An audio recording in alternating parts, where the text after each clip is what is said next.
اور ایک بہت بڑی جو زیادتی ہے وہ یہ کہ ہم لوگ جو ہیں، یہ بہت ہی بڑا، یہ ہم لوگوں کو اس کے اوپر سوچنے کی ضرورت ہے۔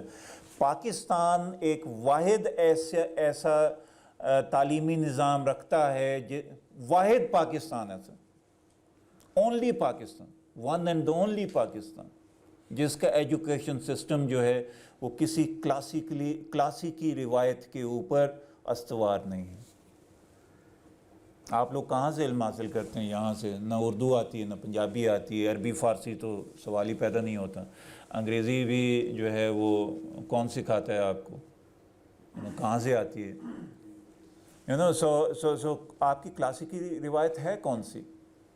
اور اگر آپ کی کلاسیکی روایت کوئی نہیں ہے تو نظام تعلیم کیسے کھڑا ہو سکتا؟ مجھے تو سمجھ نہیں آتی۔ ہمارے ہاں جو آپ ابتری دیکھ رہے ہیں، اس کی ایک بہت بڑی وجہ ہے کہ کلاسیکی روایت سے ناطہ جو ہے وہ ٹوٹ گیا۔ یہ لوگ جو جاوید الغامدی صاحب ہیں، یا کیا ان میں اور یہ موجودہ نسل میں فرق کیا ہے کہ عربی اور فارسی کے اوپر بہت ہی تکڑی گرفت ہے۔ خورشید الحسن رضوی صاحب گورنمنٹ کالج سے جو لوگ منسلک ہیں وہ خوش قسمت ہیں کہ ایسا آدمی وہاں پہ پڑھاتے ہیں۔ دس از ویری، اسی وجہ سے میں نے اپنے، حالانکہ میری پرائیویٹ یونیورسٹی ہے، وہاں پہ فارسی بھی، وہاں پہ پنجابی بھی، وہاں پہ اردو بھی پڑھائی جاتی ہے۔ انگریزی وہ عربی کے لیے بھی کوئی تیار نہیں ہو رہا، وہ چونکہ دور ہے زیادہ۔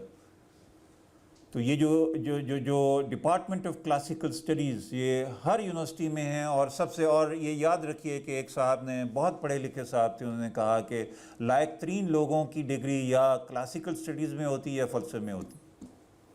آپ کے ہاں یہ دونوں چیزیں ہیں ہی نہیں، سو اس وجہ سے تو ابن خلدون کے بارے میں بھی زیادہ جو ہے وہ بس گونگلوؤں پر سے مٹی جھاڑتے ہیں، ہم لوگ پڑھتے پڑھاتے تو نہیں۔